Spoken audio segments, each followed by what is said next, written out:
Ranking all the Tears of the Kingdom bosses. Number 20, Sudge-like, I barely remember him. Number 19, only having 2 moves? Come on, try better. Number 18, pretty easy to kill even on your first time. Number 17, Hinox. I think this boss was a pretty interesting one. It returns from Breath of the Wild.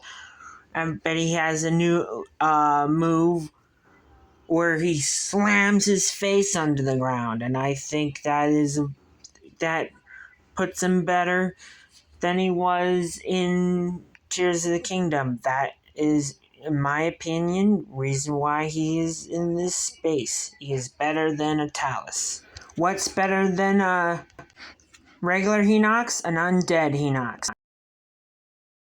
One thing I find that is a boring and fight that just doesn't fit in with the rest of the entire thing is the boss fight in Hyrule Castle. It really drops down Hyrule Castle in a hole, and I just found it, no matter how many Phantom Ganons you have, it's still boring. I feel like the strategy for the Battle Talus is better, so that's why I'm giving the Battle Talus at the number 14 spot. A boss that uses the Zonai devices really well, Morgaria, which puts the boss at number 13. Number 12 is Molduga, which has more story significance, and one of the things, he literally tries to destroy Hyrule with a whole bunch of Molgarias, which makes the boss very interesting and makes me have to put the boss at number 12. Number 11 is the Frox, the bomb-loving creature from the depths. The only real boss in the depths that isn't a refight. I think them bomb-loving creatures are easy to fight and also hard to fight, making them the perfect right before the top 10 list. I really like the strategy you can use through the Frox having their weakness being the same as a Status and a Hinox, but making the boss way more interesting. The temple sucks, but this boss is pretty cool. That's why I'm putting it at number 10, Corgaria. Spoiler warning, the final boss is number 8, Demon Dragon. A fun boss where you have to fight the Demon Dragon and defeat one of his weaknesses with actually using a sword. Using a bow, it was not as interesting as actually attacking the boss. But the only problem is he doesn't attack you, so it's mostly spectacle. Putting the boss at number 8. It's kind of refreshing to fight a boss with water and the water temple. And even if I used the intended strategy to beat the boss, fighting the sludge rock was actually pretty cool. So I would have to put it at its respectable number 7.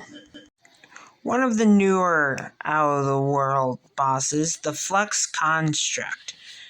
I would have to say it's a very interesting strategy to be able to use your arm ability to actually beat a boss, and it makes each encounter with a Flux Construct funner than the last. So that's why it gets a very good grade of being at number 6. My number 5 pick would have to be Marbled Goma. I just really like launching an oboe at rocks and trying to figure out what to do next. It just, there's strategies I didn't even know about until I watched some YouTube videos, but just shooting an oboe at rocks makes me happy. My number 4 pick would have to be Master Kogai. I just like all 3 of his fights. I just don't really like his playing phase, which would make him go higher. I know, even at like a number 3 or something. But I cannot put him much higher because of his playing phase. And the best overworld boss in the game that is not story related, I would have to say, is a Gleeok. I love these guys. They shoot either thunder, fire, or ice, and just make a really good challenge. This is why I put them at number 4. My number 3 spot is Queen Gibdo. Queen Gibdo is one of the only bosses that have many enemies during the entire fight. Me having a giant party made the entire fight fun and easy, especially knowing that either all the elements could destroy the Gibdos, and fighting them was really fun. I really like the concept, so that is the reason why I put Queen Gibdo at number 3. Another spoiler warning. Number 2 is Demon King Ganondorf. I thought the entire fight, his 2 phases, were pretty cool, but it cannot beat number 1. My personal number 1 is C's Construct. No matter how good the Ganon fight was, I really loved the boxing match with the C's Construct. I found that it was a better version of the fight that I did right after this, the Master Kogai fight, and the other one that I did after this, the Demon King Ganondorf. I just really like the punch out fighting styles, and he's another boss with a second phase. That is my top 10. Ranking all the Tears of the Kingdom bosses from worst to best. I hope you enjoy listening to my opinion, and like and subscribe.